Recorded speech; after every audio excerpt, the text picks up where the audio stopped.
Coming up, major story. We'll take a look at the history of first pets at the White House as Major Biden becomes the first shelter dog to reside at 1600 Pennsylvania Avenue. Also ahead, a kid's guide to foreign policy. And Dr. John will answer your latest questions. Why can't you see the coronavirus? Plus, a cool experiment you can try at home. You'll see that purple color has now gone to a blue, and then, oh, look, there's that yellow. Then, cardboard creations. One dad uses his imagination to make some cool stuff for his kids at home. Can you put the rest of his eyeballs on there? Also ahead, saving the Bongo. A mission is underway to save one of Africa's most majestic animals. And inspiring kids. This teen is making life a little sweeter for some people in need. This is NBC Nightly News, Kids Edition. Welcome to Nightly News Kids Edition. I'm Lester Holt. It's great to be with you guys. Hope you're doing well. We've got a really cool lineup today just ahead, from first pets to a fun experiment you could try at home with bubbles. But first, let's begin with one of the top stories we're following, and that's the new president, Joe Biden, and his first 100 days in office. This week, Joe Biden was sworn in as the 46th president of the United States. Among the president's duties is to work with other countries on issues such as the coronavirus and climate change. That's part of what we call foreign policy. But what exactly is foreign policy, and how does it work? We asked our friend Andrea Mitchell to explain. As President Joe Biden took the oath of office this week, one of the first things he wants to change is foreign policy. We will repair our alliances and engage with the world once again. Many of you may be asking, what is foreign policy? When we talk about foreign policy, what do we mean? What are we talking about? Maybe how they're connecting with another place on Earth, how they're interacting with each other. I think it's a way to communicate with other countries and help world's problems. Foreign policy is how we treat other countries around the world, sometimes depending on how they treat us. The president's top job is to protect us from being attacked by enemies. The president depends on advice from people like his Secretary of State, in charge of making friends with other countries, countries we call allies. America's allies include countries like England, France, and Germany, and our neighbors, Mexico and Canada. The president and his Secretary of State often fly around the world to get to know other leaders better. Why is it important for us to care about other countries around the world? Our countries stay in peace, and so that we can trade for things that we need. That's right. Everything from your clothes to your toys and food may depend on the United States buying these items from other countries. The U.S. also sells American goods to other countries and helps other countries by sending them things like food and medicine. It's also important to make friends with countries and also to help other countries, because so then when you're having problems with the country, they can also help you. Helping each other has been especially important this past year.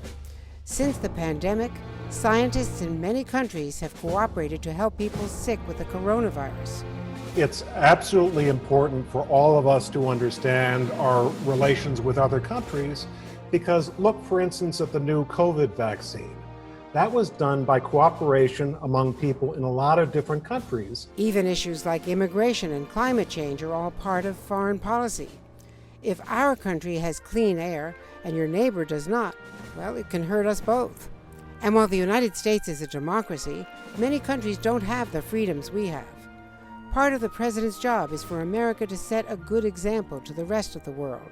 It's really important to know about other nations because we all live in the same world, and in the end, we all have to be friends and work together. And good day, everyone. I'm Andrea Mitchell in Jerusalem. As a reporter, I have spent many years flying around the world with presidents and secretaries of state to cover big stories. And I've seen some bad things like wars and earthquakes, and children who can't go to school or get enough food. So it is really important for our presidents and every American to care about people around the world and about helping make peace. Andrea Mitchell, great information. Thanks very much. Well, every president usually seeks advice from trusted advisors, and President Joe Biden has his own team in place. Here now is Kelly O'Donnell with a look at the history of our president's most loyal and trusted furry advisors. Something has been missing inside the White House. 4 years without 4 paws. But the long tradition of first family pets returned this week with German Shepherds, Champ, and Major Biden. Major is the first known shelter dog to live at the White House. He was just adorable. His start was less grand, in a litter of 6 needing extra care. These puppies, got into something toxic, so they got sick. They could have all died if they weren't treated. When he was well and ready, Major became a Biden in 2018. Thank you very much. Thank you! Champ, purchased as a puppy, is now 12 and the elder statesman. Major is a rebel with paws. First pets play no politics, making them all the more fetching. We know a lot of these pets by name. We know Barney, we know Bo, we know Millie. Months after the Obamas moved in, they welcomed Bo. He's a star. He's got star quality. The Portuguese water dog made himself at home. Later, Sonny came along. For the Clintons, Buddy was a loyal friend. A little diplomacy needed when he and Socks tangled. During the Bush 41 years, Millie was a star with a bestseller. George W. Bush gave us the annual Barney Cam. Hey, Barney, you better get started. A Scotty sister joined the family, Miss Beasley. A dog provides unconditional affection and love, steadfast loyalty. In the history and future of this family home, presidential pets follow a keen instinct. No matter how stressful the times, their devotion is a rescue. Those pets are all very cute. And for more on Major, the first shelter dog at the White House, let's turn to our pal Jackson Daly, who spoke with the Delaware Humane Association. So you know Major probably really good. Do you think that he's going to like flying on Air Force One? I would say absolutely. He, when he came back in with President-elect Biden to do the adoption, they were fostering him. So once they came in to do the official adoption and sign the paperwork, make it official, he was very easygoing, very calm, very well behaved. I know the Bidens had a trainer work with him as a puppy to teach him basic obedience, and you could see that. So he was very well behaved, and yep, I could see him on Air Force One, absolutely. So at the White House, what type of food do you think he'd like the best? Well, I would say definitely the big thing about dog food is to be consistent, and to eat the same thing all the time.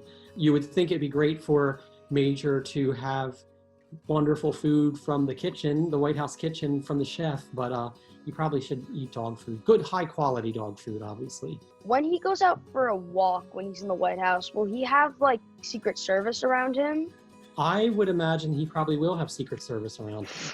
Sure, yes. He's very important to the Biden family and important to our country, so he needs to be safe. Like the most protected dog ever. Yeah, definitely. So at your animal shelter, I know that you guys have more animals. Is this dog from the shelter? Oh, but my dog that I'm holding? Yep. Yeah. Well, this is Bixby.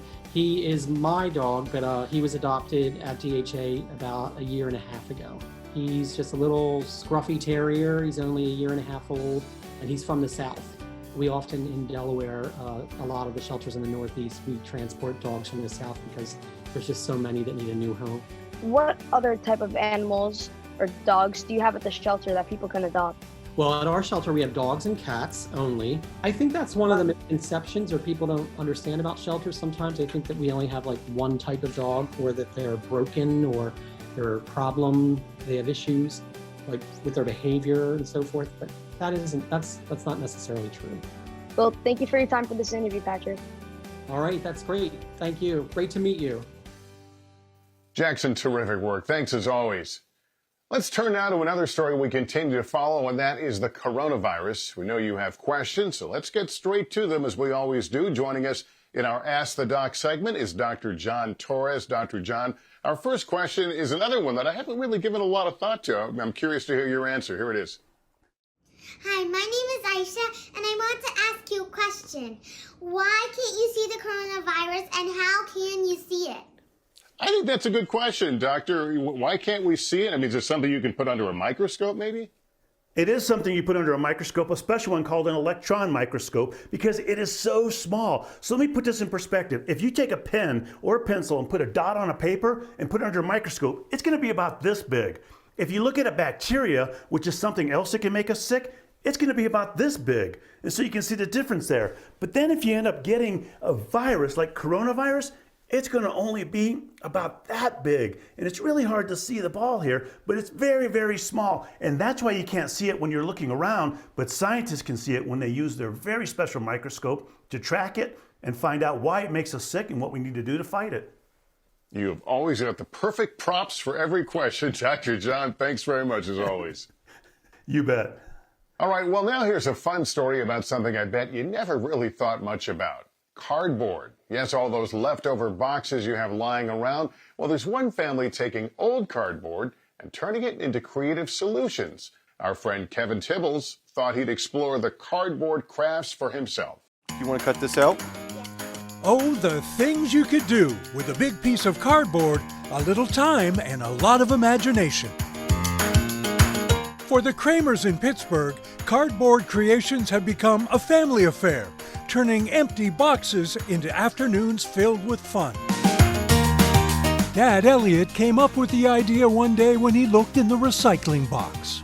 We just had an overwhelming amount of cardboard, and we're recyclers, so we keep it to recycle. And we were just overwhelmed, and I finally said, let's make something. Why don't we do something fun? From there came a world of possibilities for kids Vivian, who is 6 years old, and Theodore, who's 4. My favorite thing was building a guitar to be a rock star.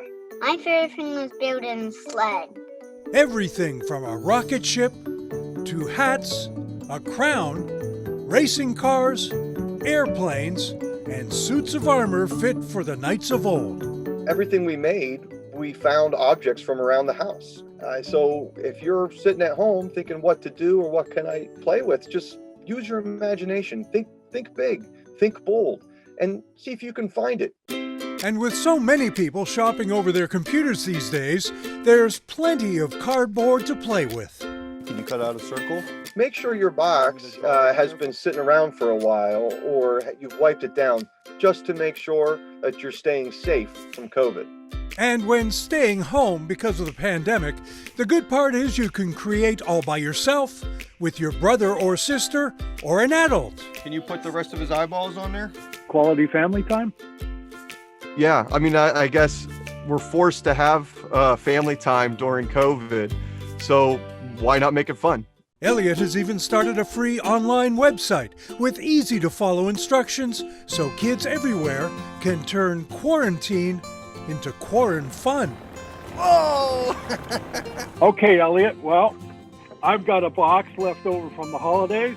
I got a pair of scissors. Wish me luck. Good luck. All right, Kevin, thanks. I'll never look at a cardboard box quite the same again.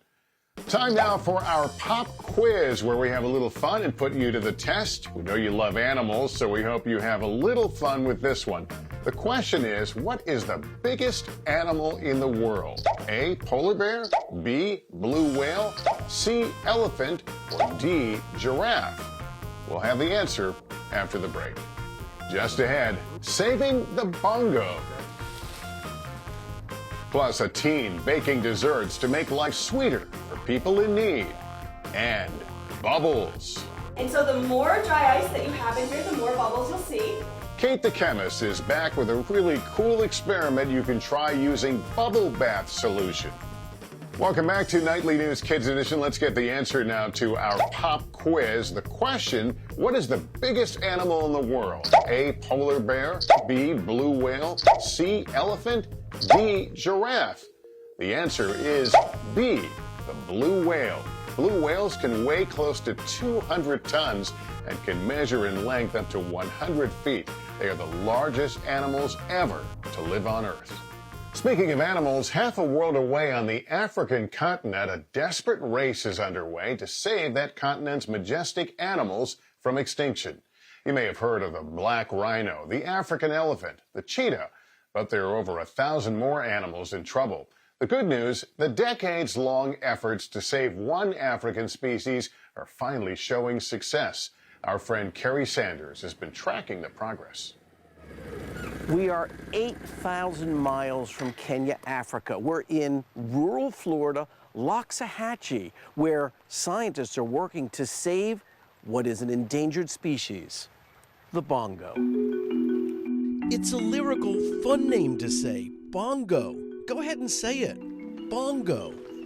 Bongo. But the story of the once abundant bongo is troubled. Hunted for food, while at the same time, the range they used to call home has disappeared, developed by man. The mountain bongo, a fantastically rare and beautiful animal, largest of the forest antelopes, critically endangered and wild, endemic only to the high mountain forests of Kenya. This is an animal that we feared for many years would be lost to extinction, and there are less than 100 left in the wild. We joined biologist Paul Rilo on a morning feeding at the Rare Species Conservatory in Florida. What is all of this for? This is browse for the bongo. So this garden salad? There's a garden salad for bongo. The bongo are herbivores, animals that feed on plants. Today's breakfast, Brazilian pepper, something they usually gobble up. Will they in any way try to hurt us? Only if we go in the wrong place. So. And how would they do that? Would they'd charge you. But on this day, they're hungry, but also skittish. They're used to seeing one person at a time, someone that they recognize, me or one of our keepers. And so when we have a group like this, they're doing exactly what they should do in the wild. They're alert, they're nervous, they're backing away. Still curious, but not as relaxed as they normally would be. We first came here 7 years ago when I met a bongo named Delilah, who was but a baby. This is her now. Notice she's the only one out of this group that is coming up to you. Everybody else is keeping their distance. Did she just remember me? Let's say she did. Paul has been in this densely wooded area tirelessly working to save the mountain bongo for 30 years. This is all one reproducing family group. Teamed with organizations around the world, Paul says 2021 may be the most important year for the bongo. That's because if all goes as planned, this year, as many as 25 bongo, born and raised in Florida, will be flown to Kenya. Is the goal then to watch those bongo have babies and expand the herd? Exactly. So the recovery process is a process of not only numbers. We have to have enough of these animals, but we also have to rewild them. And rewilding is an intergenerational process. It takes 2 to 3 bongo generations, which will be 5 to 7 years, to get these animals behaviorally acclimated back to the wild, which means the animals we send back to Kenya are not going to be released into the forest.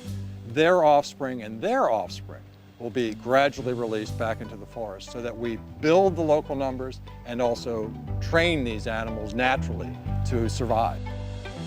If all goes as planned, scientists believe by the time today's kids are adults, the bongo population will be back. Lester? All right, Kerry, thanks so much. Now, for all you scientists in the making, we have a really cool experiment you guys can try at home. Joining us now is our pal Kate Bieberdorf, author of Kate the Chemist, the Big Book of Experiments, and a new book in her fiction series, Kate the Chemist, The STEM Night Disaster. Kate, great to have you on as always. Tell us what you want to do today. Oh, thank you for having me. I hope you're having a happy new year. Today we are going to do the dry ice bubbles. It is one of my favorite experiments. It's really fast and we do it in a soda bottle. So I've set up some other beakers here to kind of show you how to go through it. We'll do it in a 2-step process. So for this one, you will see that I have tons of beakers with lots of purple liquid in there. What the purple liquid actually is water, and then I've spiked it with something called universal indicator. Now, universal indicator is a solution that contains 5 different molecules bubbles, and they each change color based on the pH. So what happens, if I add the dry ice, which is solid carbon dioxide, we can add it to our beakers here, and what we will see is a lovely little color change. So as the dry ice goes in, the carbon dioxide turns into carbonic acid. Carbonic acid is acidic, and so it drops the pH, and so you'll see that purple color has now gone to a blue. Now it's more of like a green. It's a really pretty green color, and then, oh, look, there's that yellow. Isn't that awesome, Lester? Can you see it? Isn't it cool? It looks really, really terrific now. I see you're wearing your gloves. You're being careful with the dry ice, right? So these are cryogenic gloves. They're really thick, they're insulated, and they protect me from anything that's cold like the dry ice is. So now, I think you're probably like, where are the bubbles? You promised bubbles. Let's add to the bubbles. So we have a soda bottle here. In our soda bottle, there's my water, and again with that purple liquid. So let me go grab that dry ice again so we can get the chemical change. So we're adding the dry ice. Same thing is going to happen. We have our dry ice or our solid carbon dioxide. Here it's already starting, that purple's going to that blue, and it's getting lower and lower. And so we're dropping the pH from like a 9 or so all the way down to like a 2 or a 3. But then the cool part, if you have this apparatus, which is like a funnel tube thing, what you can do is put the top on here. You're going to screw it onto the soda bottle, and now we're going to kind of force the bubbles or the gas to come out of our funnel. Now, for the bubble part, what we're going to do is dump this funnel into my bubble bath solution, and what we will see is a bubble start to form. And so the more dry ice that you have in here, the more bubbles you'll see. And if your hand is nice and wet, you can actually catch the bubbles. And so what it is that all that dry ice or that vapor that's coming off is collected in the bubble, and then it actually just sits there, and when you pop it, all the gas comes out, and so you can see that chemistry happening. And so that's a physical change. That's just sublimation. The dry ice that's in the solid state is going through that physical change and going to the gas state. Then we're just forcing it to go into the bubble bath solution. I don't know how you come up with these things, but it's another winner. Kate, thanks so much for coming on with us today. Thank you for having me. I really appreciate it. If you want to hear more, check me out at katethechemist.com. All right, take care. Well, finally, in our Inspiring Kids series today, we've got a sweet one for you. A teenager from Washington, D.C., who turned his love for baking into a special treat for those in need.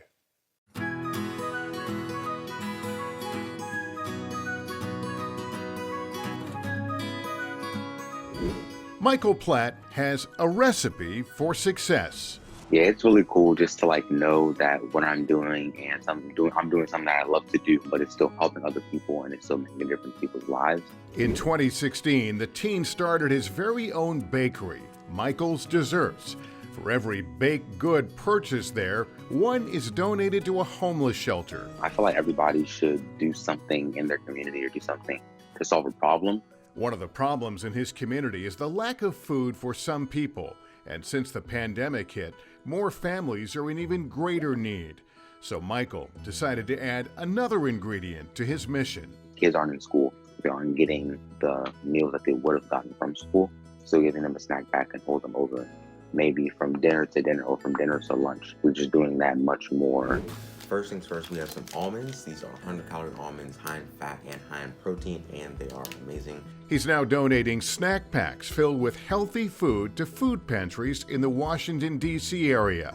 During the holiday season, Michael donated at least 500 snack packs filled with festive additions like hot chocolate and, of course, candy canes. Michael, fantastic. All right, God bless. So I just dropped off some snack packs at the food pantry, and all the people there seem to be going strong. Michael delivers the snack packs with the help of his family and buys the supplies from kind donations to his GoFundMe page. The teen's goal for 2021? Just wake up in the morning and know every single day I'm doing something that is going to impact someone else's life. Making life a little bit sweeter for all. Well, that's going to do it for us parents. Just a reminder, if your child has a question, email a video to us at nightlynewskids@nbcuni.com. And just a programming note, new episodes of Nightly News Kids Edition are posted every Thursday on NBCnews.com, NBC News YouTube channel, and Peacock. Thanks for watching, everyone. We hope to see you here next time. And remember, take care of yourself and each other.